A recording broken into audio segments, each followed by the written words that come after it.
a na-ebulukwa mmadụ n'ọkwụma onye mee nke ọma ebulie ya elu tie jide nke ochie na-aga n'ilu biko ka anyị gbakọ kịta wee kele n'eze eze adịghị adị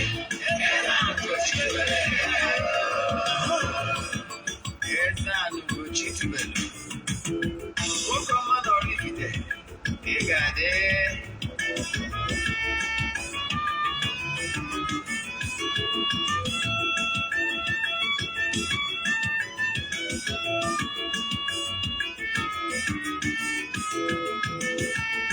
ọdịnala bụ eziokwu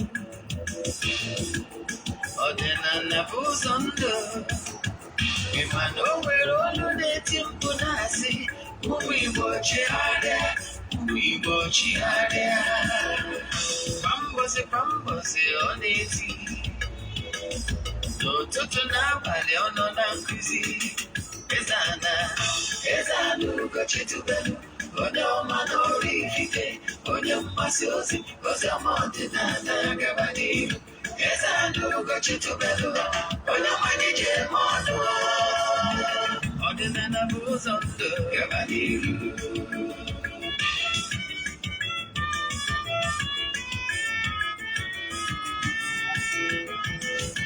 Eze-Ana Ugochi tubelu onye ọma na oraifite onye mgbasa ozi ọma ọdịnala gaba n'ihu Eze-Ana Ugochi tubelu onye ọmanye ji eme ọnụ ọdịnala bụ ụzọ ndụ gaba n'ihu Eze-Ana ga-adị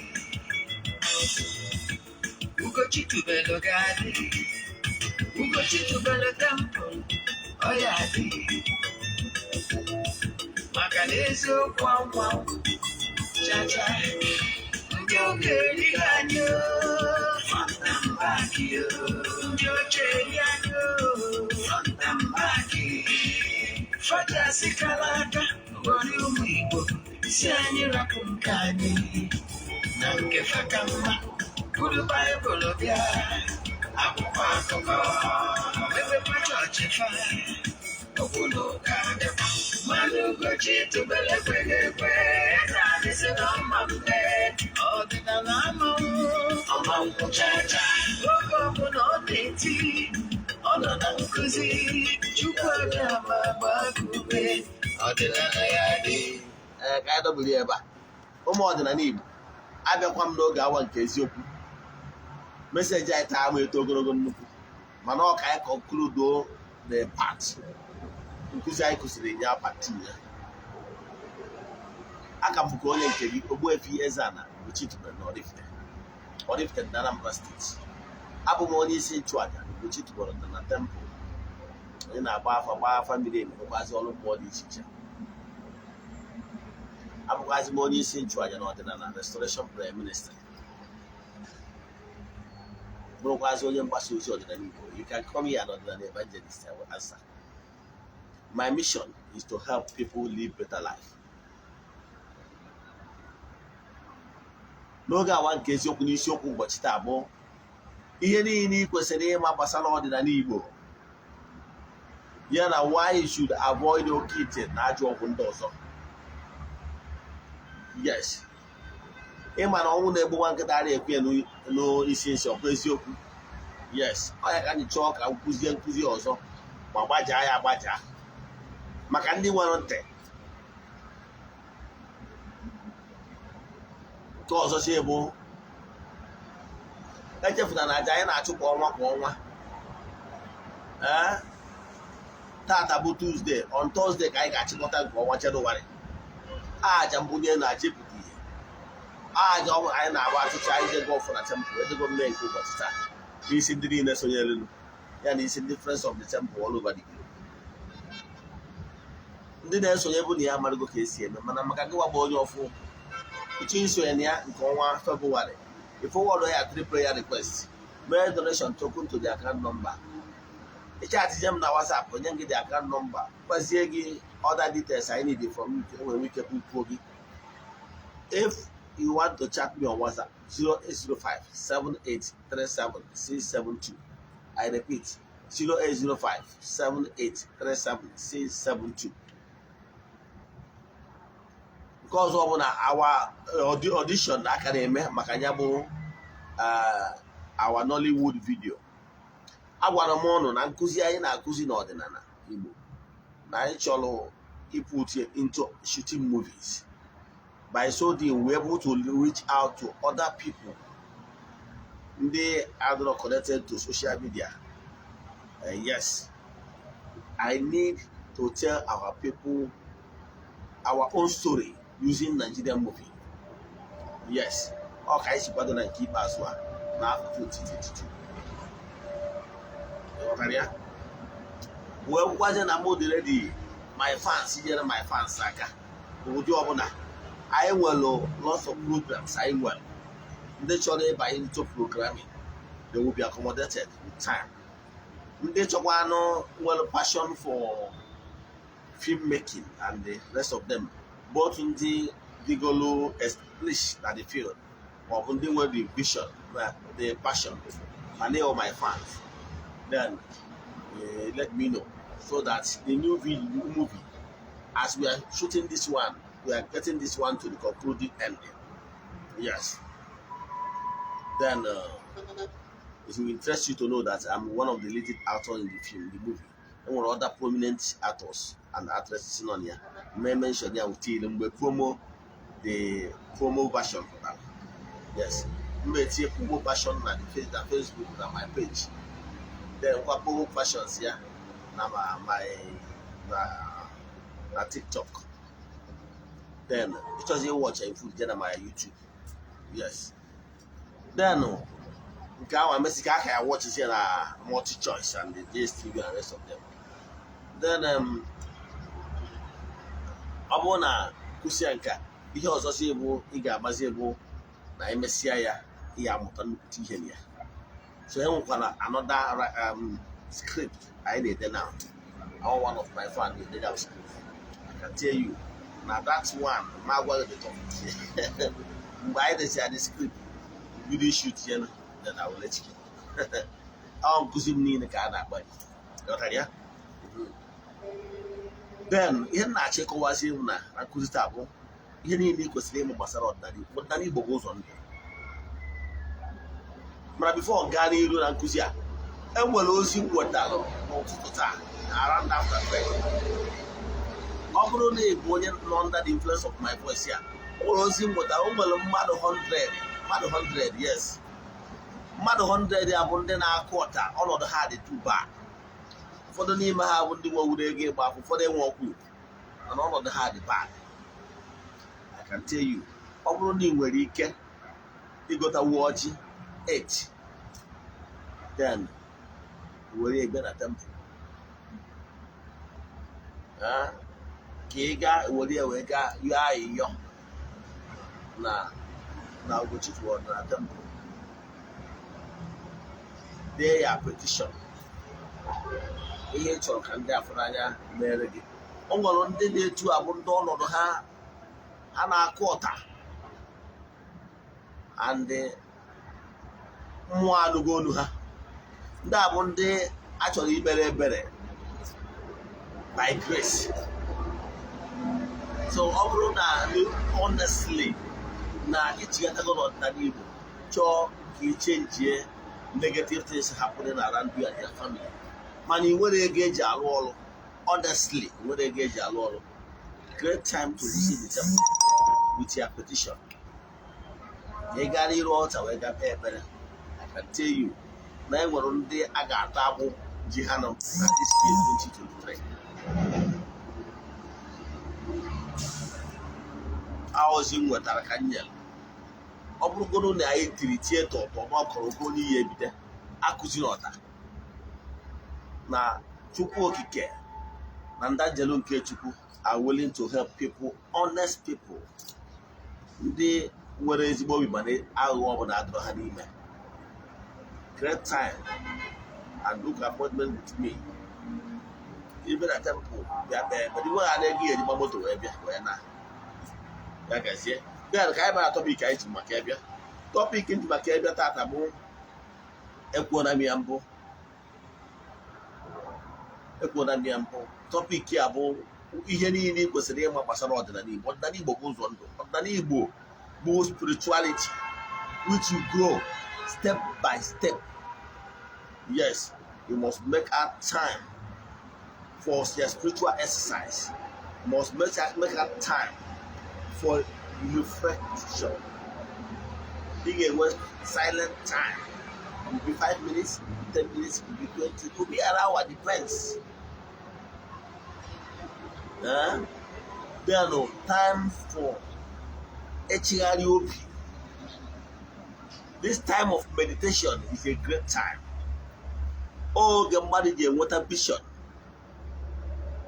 Oh, get married in water inspiration.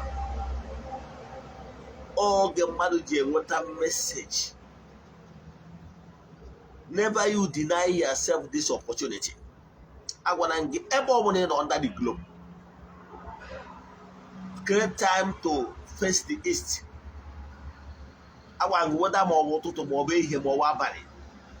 The east remain the east. Okudi who now garage. Come on, moon night, the okeite.e.t.c. Where married. A better hand, a baby 4 or 6 or 8. I want the achamba. But they face the east. Magana east to the east. East to the east. Natalia, east to east. You know, they're bound. A poor to poor kicker. Poor money again the hassle. Poor more than Ugochi to Odinana temple. You are said because Naketa. They be again a hand on ya. Habiko. Had a 1 or 2. Immature bank, the Yosia Sabico, how well you hear Hatchel Kime. By so deep, in what inspiration, he was a man. He were there with the Nandua. He must with him there. He must with him there. He what a message. The money here we are passion. For the agent, I believe when I say Bala half a camera back. I don't understand. Some people, it's your block is a block. A man hear the good act. Or could he hear about it? I know, but I'll totally monojardy confused. You see, I go there, buy a bone, you see, I go there, buy a bone. Yeah, I put you need it. Because at the end of the day, in a save and I buy ever, he gave water different ideas and different opinions. Example, I have a talando calum. You were by the 3 that's right here. In general, now one abroad can the Catholic.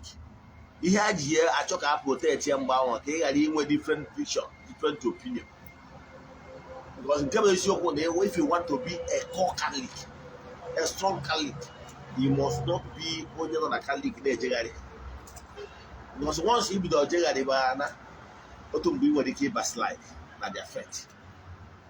Go to Pentecostals, different Pentecostals. Once you are jumping from this one to this one, if you your understanding will differ. Because somebody had the mountain of fire belief, Kadipa life belief, or Brononya Canadian belief, and the rest of them.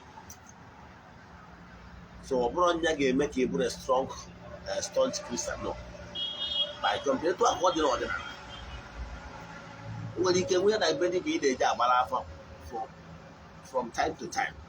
But no one and they bar for more than 30 times. One come money on my head at the end of the day, he will get himself confused abroad in there. In fact, go and show no one did that can about over a famous. May he could see him, he had been even in your moment. He would Odinana Igbo. Now he got a solid son. Oburo move for the food daddy a joker, a worker had it. Or hide there under the umbrella and air boy. But all that was on I Sunday money knew that. All the very wicked. I keep saying it. Odo Monada Sonso, Anna, Abudo Odinana. You got idea? Yes. Everyone I know any day I or the mother. No day, maybe mother back, a lorry or Obono one. You never Kianya. You were the Kisiana, near lorry and car. You didn't there. Come, no one way happier. What only higher than more than I told what images near dinner. ka ndị mmiri wee hapụ. All those things stuff is bad. Ịbụrụ onye ọdịnala. So please note, ọ bụrụ na mmadụ na-atụ nzu mere onye ahụ ka ọ bụrụ ezigbo onye ọdịnala. Etu a ka ọ dịkwa n'ụka, ọ bụrụ mma onye ọbụla na mmadụ si kpọrọ onwe ya na-ewe pastọ ma ọ prophet or evangelist mere ya omume determines. So n'ọdịnala Igbo bụ ụzọ ndụ. Ọ bụrụ na ị chọrọ iwu onye ọdịnala, ị chọrọ iso ọdịnala, ị ga-ejide eziokwu. A na-asị ile na ị ga na-ekwu eziokwu mgbe dum. O nwere ebe mmetọ abatabara kịta n'ọzọ anyị na-echi, echiri m ọzọ Eze-Ana, anyị na-asị ile, a ga-asa gị ile na ị ga na-ekwu eziokwu mgbe dum. Mana ọ nwere ndị pụtaziri sị na ha chọrọ ichi ọzọ, mana ọzọ ndị ụka, especially ndị a na-echi ụmụ obere ọzọ. Mana ịma ama ihe dị iche na onye nọ n'ọzọ ma nke bụ nke. The highest Igbo ọzọ title is Eze-Ana, ọzọ Eze-Ana. Then nwekwaziri ndị ọzọ kwa gbagọtakwa anụ like ọzọ dum. Enwere ndị ọzọ gasị. Then nwekwazie ndị obere like ọzọ Dara and rest of them.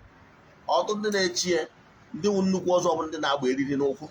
Ọbụghị eriri a na-ego na soshal midia. O nwere ụfọdụ ndị ị ga-afụ ma ụfọdụ ndị dibịa ha jee ebe a na-ego ihe ngwongwo egolu bid mara n'ụkwụ. Ya ọbụlakwa ya abụ ohere the men ọzọ Eze-Ana ọzọ eriri. O nwere loka eriri a na-agba n'ụkwụ. Nne anya ọ na ya grandfather mere ọdịnala. Ị nwere ike ọ bụrụ na ụdị ọzọ aka ochi ya na-afụ eriri a n'ụkwụ ya aka na-agba ya ụdị aka mba. Ndị chiri ụdị ọzọ agba eriri nwụ nnukwu ọzọ. Enwere ndị obere ọzọ ndị a na-agba eriri n'ụkwụ.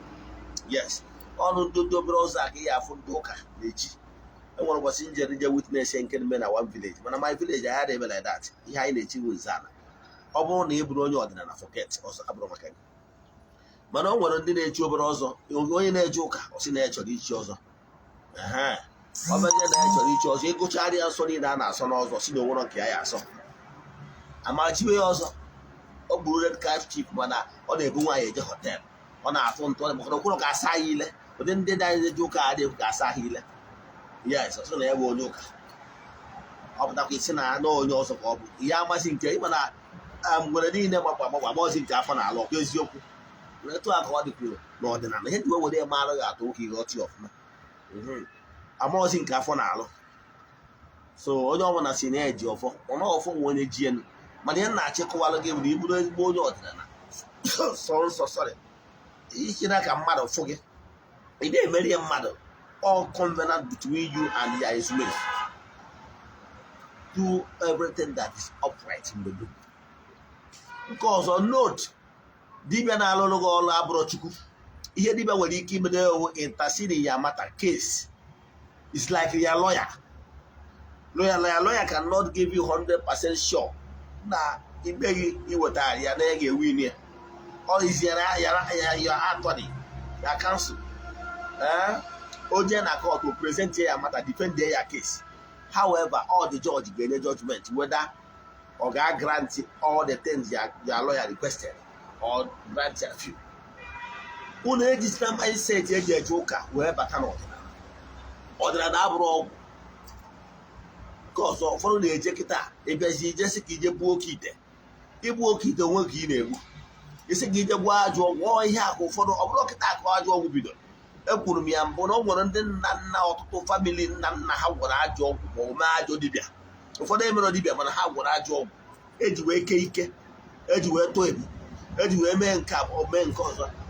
Ọ mechazie na gbazie ya bụ ajọ ọgwụ ejewe nsogbu na ngwo. Mgbe ahụ ụfọdụ ebe ya na ọdịnala. Ọ bụrụ ọdịnala nwe ihe pure ọdịnala. Must be honest. O nwere ndị na-eme ọdịnala ọ bụrụ dibịa, mana o kenyere uye n'obodo, oburu ọfụ obodo na-efe a n'obodo. Ịghọtara ya? Be very honest. Yes, abụrụ yes, no abụrụ no.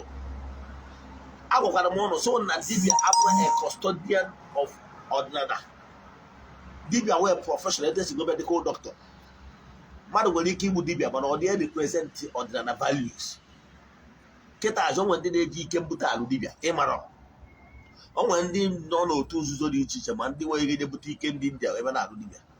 Ọ bụrụ onye lụwa dibịa, ọ bụrụ onye ọdịnala. Ịghọtara ya? Enwere dibịa ọdịnala nwee dibịa ike mbute ka ha bụrụ onye ka m bịara ikwu na mana ihe na-achịkọwa ka gị nwa malụ nke bụ nke maka na enwere ike iri ọrụ maka na ịmarọ nke bụ nke ọzọ m chọrọ ịkụwazi bifọ m chịkọta ha bụ na iji maatụ ka mmadụ ga-atụ. O nwere onye nwere ike ịchọ ka okwu fee Naija mana ọ mara egwu mmiri Mana because of the help of swimming aids like tube, more oxygen, and the other swimming aids like life jacket and rest of them, only they do and when they can attempt to go for Niger, don't go for Niger. But then I check one name with spiritual danger. Then I'm mad eager to unknown zone with AIDS. Because you are making yourself vulnerable to spiritual danger.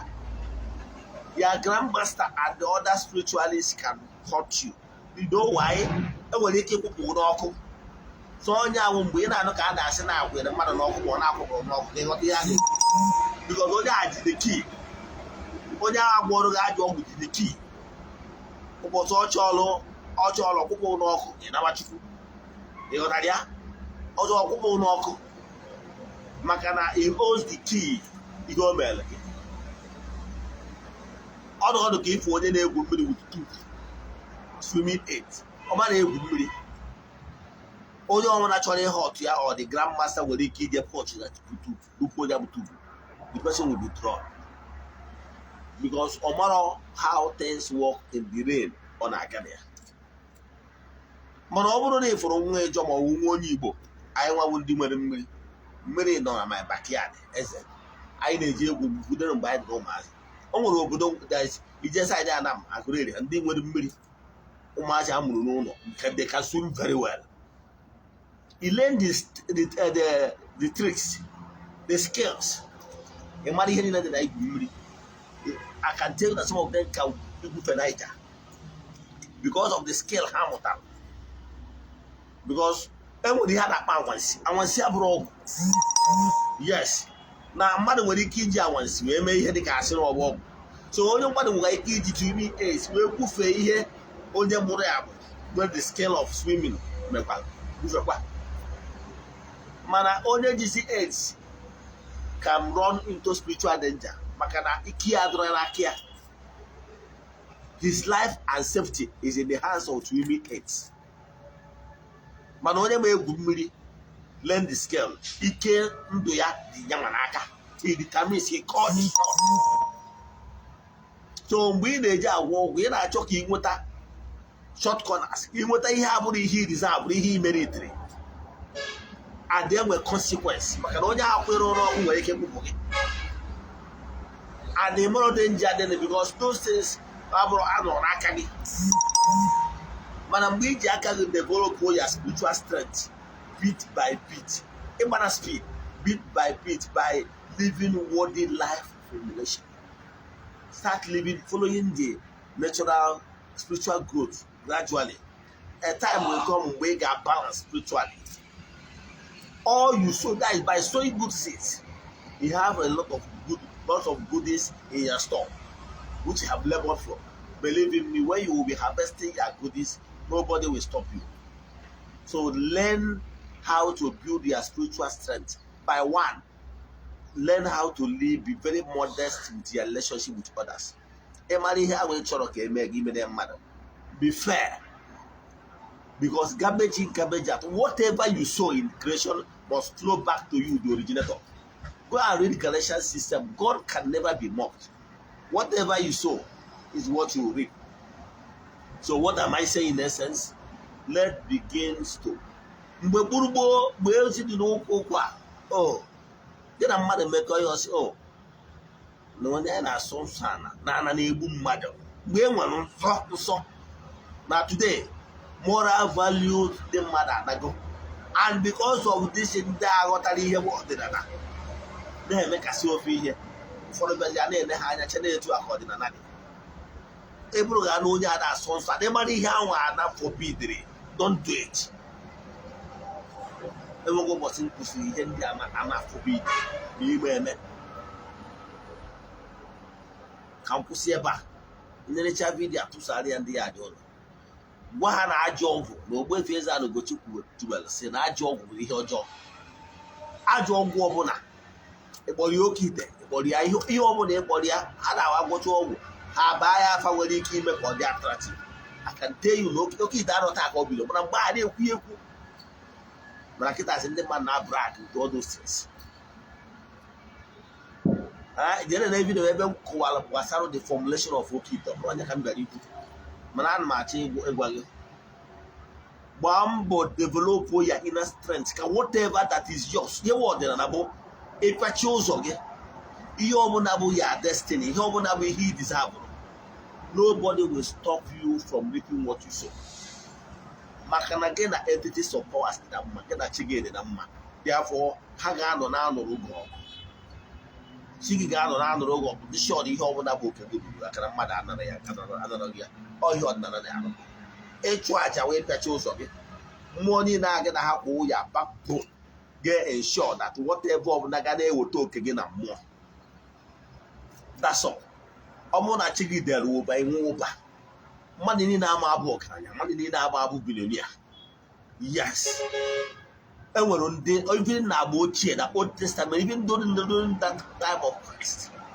Yes, enwere nwaanyị ga-asị bịa ji obere ego wee nye onyinye. Enwere ndị dị poor. That's just it there. So nwere mgbe poor man ga-akwụsịrịrị. Ọ gwara ụmụ agba ochie ọ gwara ụmụ Israel sị na ya ga-eziga ha na mmiri aṅụ na mmanụ aṅụ dị mana ya ma ewezuga ụmụ ogbenye n'etiti ha. Ụmụ ogbenye ga-adịrịrị. Nerecha vidio inwe ajụjụ send them message na WhatsApp 08058376672. Enyesịgo chụwa aja bụ ka ihe ọbụla bụ oke ruo gị aka and by building your spiritual strength onwere onye ga-anaghị akara aka onwe onye ga-anaghị oke gị ọ bụrụ nke a na-awụsado enye ule ọ bụrụ nke a na-agwọrọ ọgwụ maka na gị na chi gị na mmụọ gị na ha so nọ. Mana ọ bụrụ na o nwere nke ibi n'ọgụrụ bụrụ anụ elu bụrụ anụ ala ịma na ị mere onwe gị dị vulnerable to any attack.